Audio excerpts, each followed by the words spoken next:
All right. All right. Excuse me. Good morning, ladies and gentlemen. Welcome to Good Burger, home of Good Burger. May I take your order? Our kickoff topic 6 today, dividing decimals by powers of 10. That's 10, 100, and 1,000.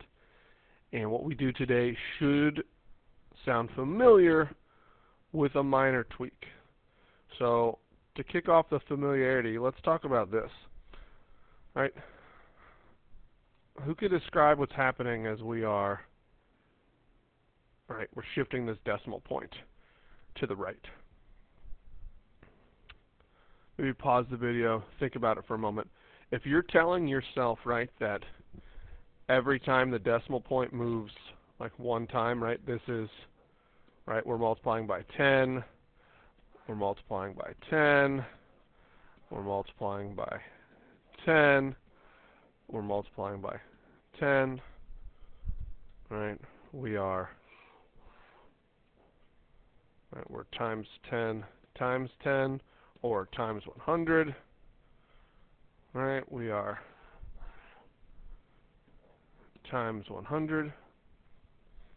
Or what if we made 3 hops, right? What if we started here and we went 1 hop, 2 hops, 3 hops, right? That would be times 10 times 10 times 10, or times 1,000.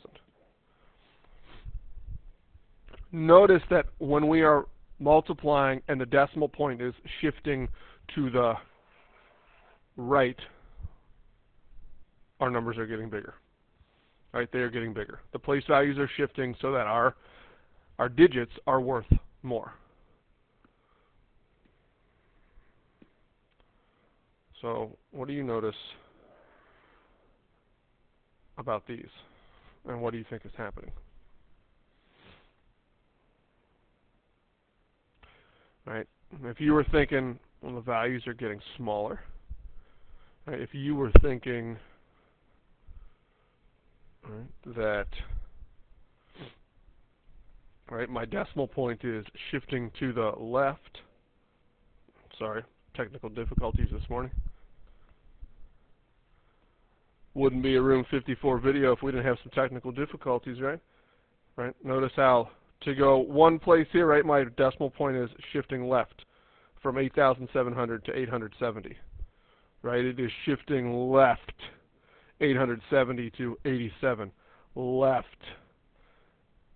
87 to 8 7/10. Left 8 7/10 to 87 hundredths.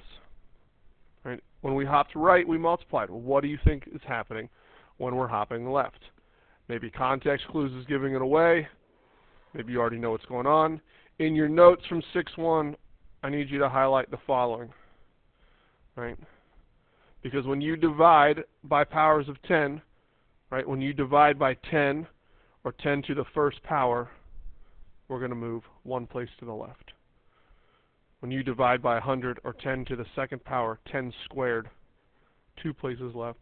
And when you divide by 1,000, we're going to move 3 places left. Again, just like in topic number 4, notice that the exponent is the same as the number of hops. And, very important, dividing means we're hopping left. So let's try some.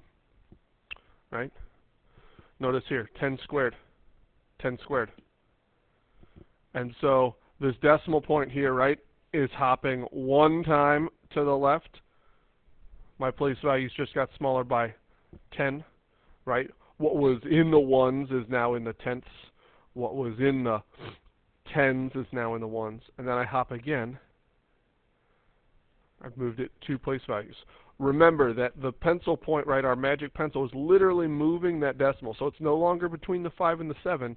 It is now between the 4 and the 0. We have gone 1, 2 hops, and we are moving left. Same idea here, right? We're going to hop 3 times to the left. 3 times to the left. 1, 2, 3.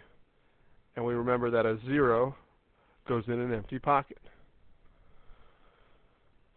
When there is no decimal written in a whole number, we know that it is at the end. And when I hop one time to the left, what was in the ones is now in the tenths. What was in the tens is now in the ones.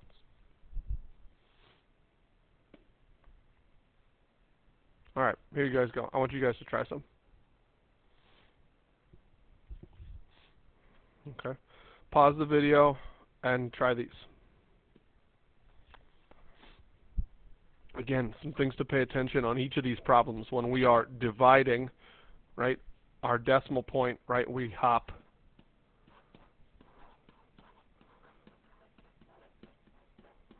left. We hop left.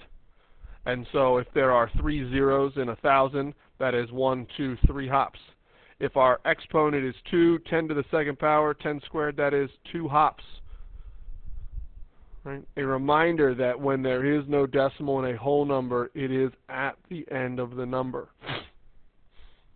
It is at the end of the number. Okay.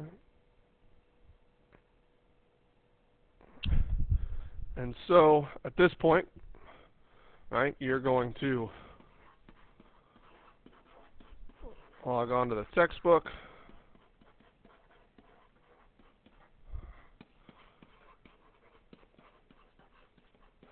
Complete 6-1 independent. I ran out of room on that one. Practice. Right, and then extra practice if necessary. All right. Have a good day.